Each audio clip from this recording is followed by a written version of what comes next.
Nobody in Calla Ridge remembered the night the Brigham barn burned, not because it wasn't worth remembering, but because most of them had decided, quietly and without discussion, that it was better forgotten. Eli Cobb rode into town that evening with nothing remarkable about him. Dusty coat, a horse that had seen too many miles, a face that gave nothing away. He had passed through 100 towns like Calla Ridge, border settlements that sat between civilization and the open frontier like a man sitting between two fires, belonging to neither.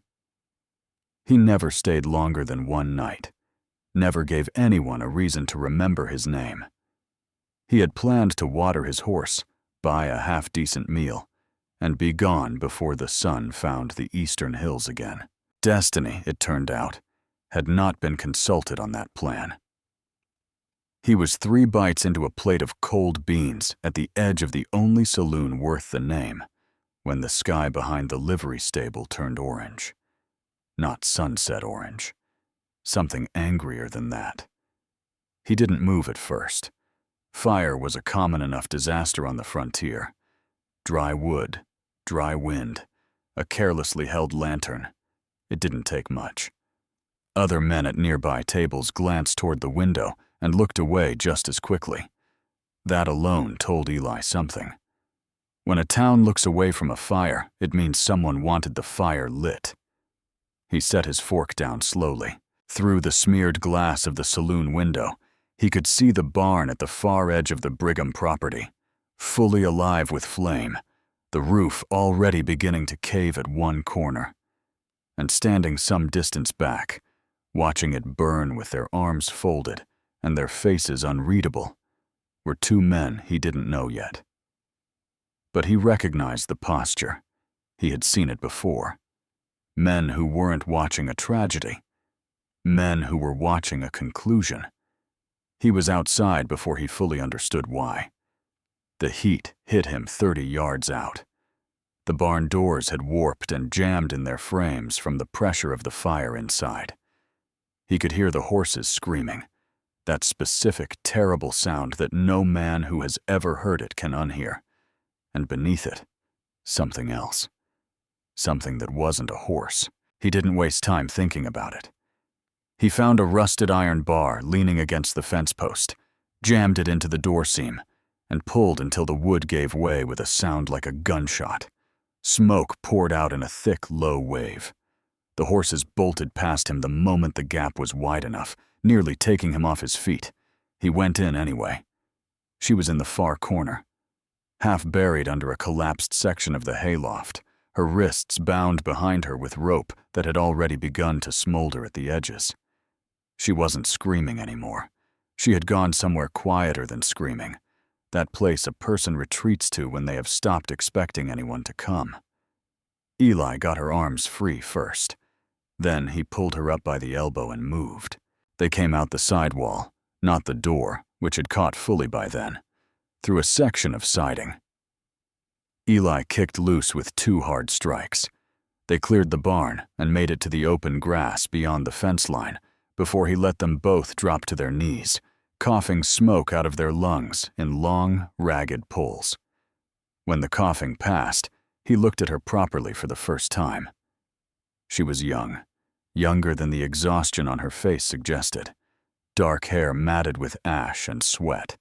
A cut above her left eye that had bled and dried and bled again. She was looking at him the way people look at something they don't fully believe is real yet. "Can you stand?" he asked. Her jaw tightened. "I could stand before you got here." He almost said something to that. Instead, he looked back toward the burning barn, then toward the 2 men who had been watching it, who were no longer where they had been standing.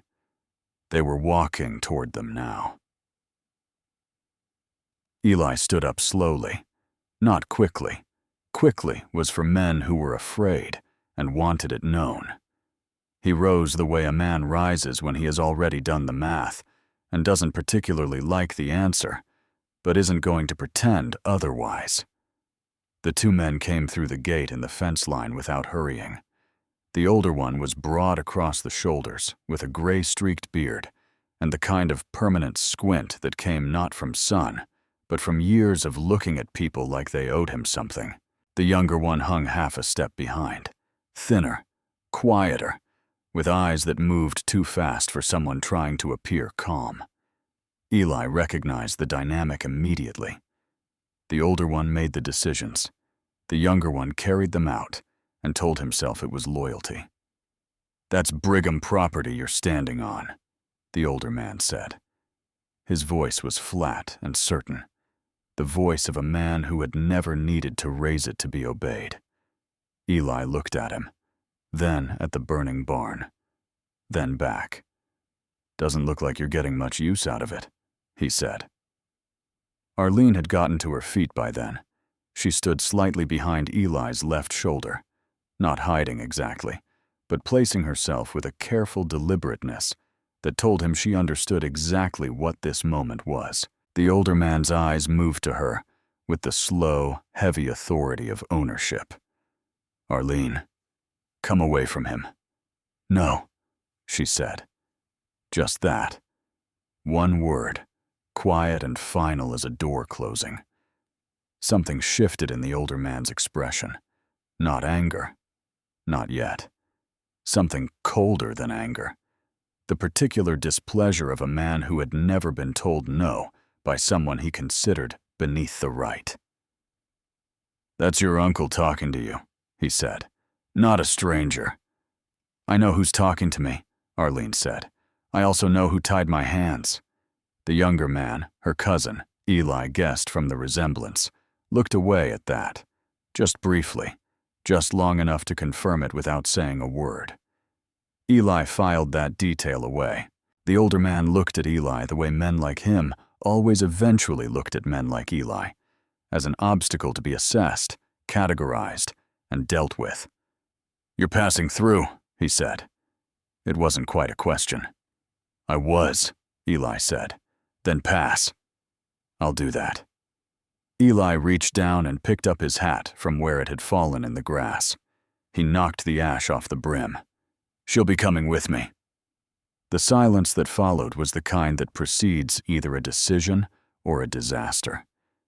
The older man stood very still. Somewhere behind them, the barn let out a long groan as another section of roof gave way and sent a column of sparks spiraling up into the dark. "She's got no horse," the older man said finally. "No money, no people out there. You'd be doing her no kindness." "I'll let her decide that." He turned to Arlene without waiting for a response from the older man. It was a deliberate thing, turning your back on a man like that. It told him exactly where he stood in Eli's estimation. "You ride?" he asked her. "Since I was 4 years old," she said. "There's a gray mare the liveryman owes me for a job I did last spring in a town 3 days east. She's been boarded here while I traveled. She's yours if you want her." He paused. "I'm riding west at first light. The road's not comfortable, and I'm not company. But I won't tie your hands." Arlene looked at him for a long moment. There was something moving behind her eyes. Not gratitude, not yet, but something more complicated than that.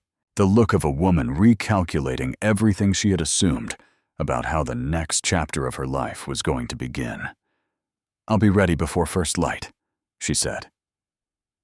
They left the Brigham property without another word spoken between any of them.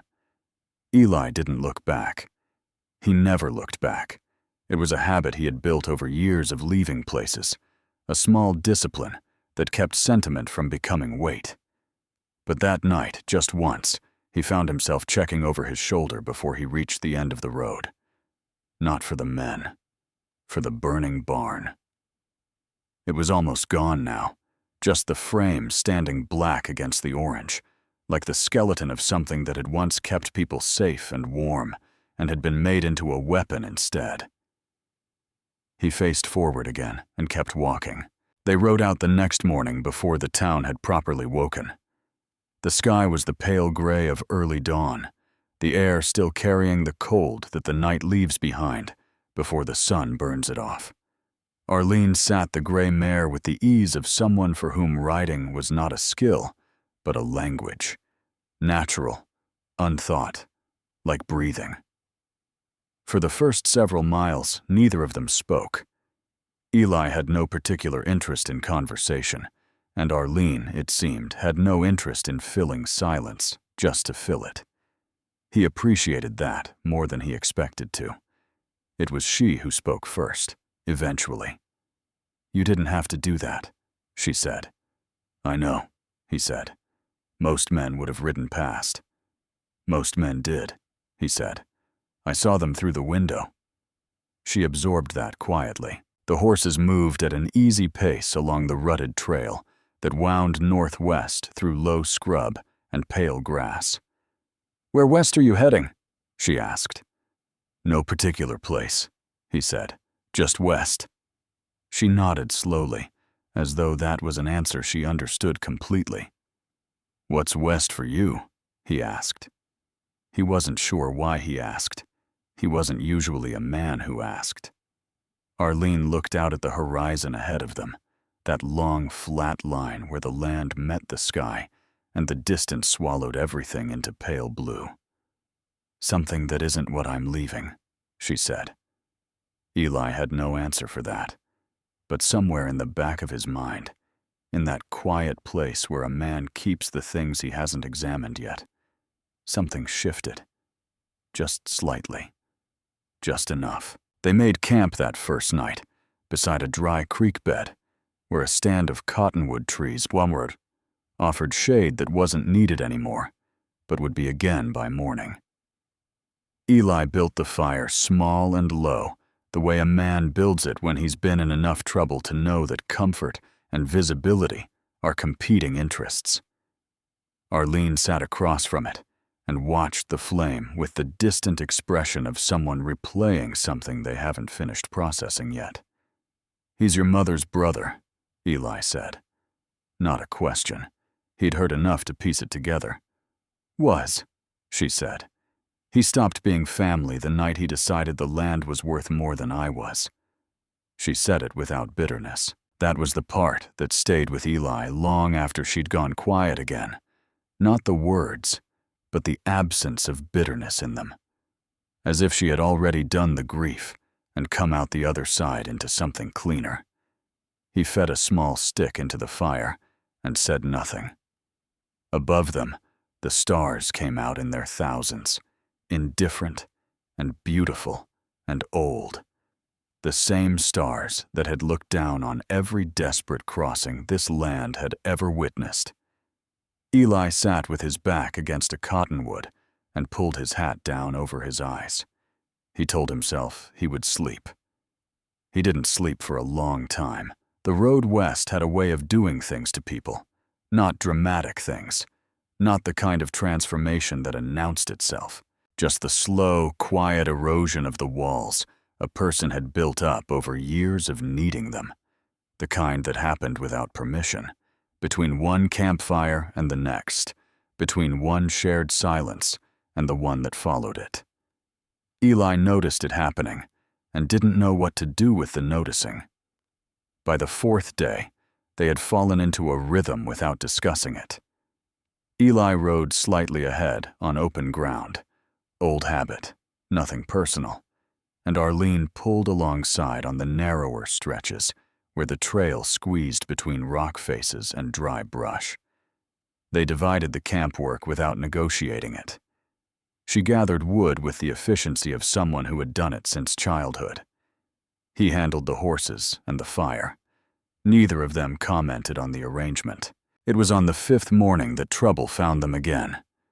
They had stopped at a water crossing, shallow, rocky, the kind that looked simple and wasn't, when three riders came up from the south at a pace that was just slightly too purposeful to be accidental. Eli had the situation read before they were 50 yards out. Two of the men he didn't recognize. The third was Arlene's cousin. He had come alone in his authority this time, without the older man's shadow to ride in. Eli stepped his horse sideways, placing himself between the approaching riders and Arlene, without making a performance of it. "That's far enough," he said, when they were 30 yards out. The cousin pulled up. Up close, away from his father's presence, he looked younger than he had in the firelight. Younger, and considerably less certain of himself. "I'm not here for trouble," he said. "Then you picked a strange direction to ride," Eli said. The cousin's eyes moved to Arlene. Something in his expression was harder to read than simple menace. Something that looked, if Eli was reading it right, almost like guilt.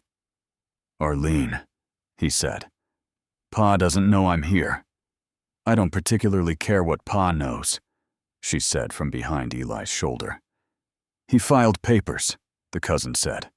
"On the land. It's done. There's nothing to come back for." He reached into his coat slowly, watching Eli's hands the whole time, and produced a small envelope. "But there's something that was your mother's. He was going to burn it with the rest. I took it before he could." The silence stretched long enough to become its own kind of conversation. Arlene came forward and took the envelope from her cousin's outstretched hand. She didn't open it, just held it against her palm and looked at him with an expression that Eli couldn't fully interpret. Something between old love and permanent loss. The particular grief of realizing a person you grew up with chose wrong when it mattered. "Why?" she asked quietly. The cousin looked down at his saddle horn. "Because she was my aunt," he said. "And because I didn't stop him. And because some things don't sit right, no matter how long you wait for them to." He turned his horse without another word and rode south with his two companions. And within minutes, the land had swallowed them whole, as if they had never been there at all. Arlene stood holding the envelope for a long time. Eli waited. He was good at waiting. It was perhaps the one skill life had given him in abundance. She opened it eventually. Inside was a small folded letter and a thin gold ring. Plain, unadorned. The kind of ring a woman wears not for appearance, but for meaning. Arlene unfolded the letter and read it slowly. Eli watched her face rather than the letter. He saw the moment the words landed, the small tremor at the corner of her mouth, quickly steadied. She folded the letter back carefully, placed the ring inside, and tucked the envelope into her coat. "My mother wrote it the year before she died," she said. "She said she always believed the road would take me somewhere the family couldn't." She paused. "She said to trust the people destiny puts beside you, not the ones born beside you." Eli said nothing, but he felt something move in his chest that he had no immediate name for. They rode on. The days that followed were different in a way that neither of them acknowledged directly. The distance that had existed between them, that careful, mutual, unspoken distance of two people who have agreed not to need each other, began to close by degrees so small that neither could have pointed to exactly when it started. Eli began to notice things he had no business noticing. The way she looked at the landscape in the early morning light, like she was memorizing it. The way she laughed, not often, but when she did, it was sudden and unguarded and completely real. The way she never asked him about his past, not because she wasn't curious, but because she understood instinctively that some things a person offers only when they're ready. He found himself wanting to be ready sooner than he had expected. On the 9th night, he told her about the town he'd grown up in. Just pieces of it. Nothing shaped into a proper story, just fragments offered quietly across a campfire. She listened without interrupting. When he finished, she didn't respond with her own story, didn't try to match his disclosure with one of equal weight. She just said, "Thank you for telling me that." It was the right thing to say. He didn't tell her that, but he thought it. They reached the town of Harlan Crossing on the 12th day. It was larger than Calla Ridge, a proper frontier settlement with a main street and a land office and a church whose white paint was just beginning to peel at the edges. There was work here. Eli could see that immediately. A town this size always needed men who could handle horses, fix fences, move freight, and ask no unnecessary questions. He had planned, in the loose, uncommitted way he planned anything, to resupply and continue west. There was no specific destination waiting for him. There never had been. West was less a direction than a habit. He stood outside the general store with his horse's reins in his hand and looked down the main street of Harlan Crossing and felt, for the first time in longer than he could accurately remember, no particular urgency to leave. Arlene came out of the store behind him carrying a small bundle of supplies. She stopped beside him and followed his gaze down the street. "It's a decent town," she said. "Seems like," he said. A pause. "Land office is open," she said. "I passed it on the way in." Another pause, longer this time. "I heard them say at the store that there's a parcel of land available 2 miles north," she said. "Good water access. Previous owner moved on." Eli turned and looked at her. She was looking at the street, not at him. But the slight color in her face told him everything the careful neutrality of her voice was trying to conceal. "Arlene," he said. "Eli," she said. "I'm not a man who's done this before," he said. She turned and looked at him directly then, with those steady eyes that had looked at a burning barn and a binding rope and 2 threatening men and come through all of it without flinching. "Neither have I," she said. "That seems fair." He laughed. Actually laughed.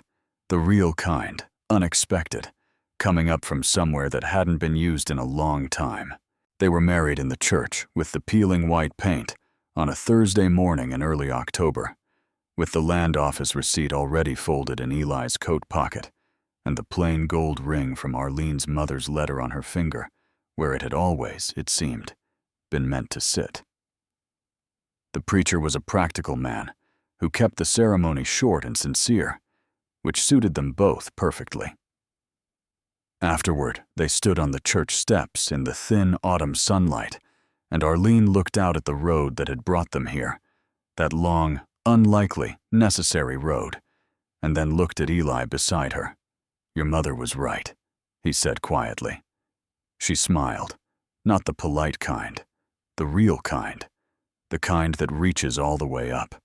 "She usually was," she said. 2 years later, there was a boy with Eli's eyes and Arlene's laugh, and a small house north of Harlan Crossing, with a garden that Arlene tended, with the same quiet efficiency she brought to everything, and a fence line that Eli repaired every spring with the unhurried patience of a man who finally understood what he was maintaining it for.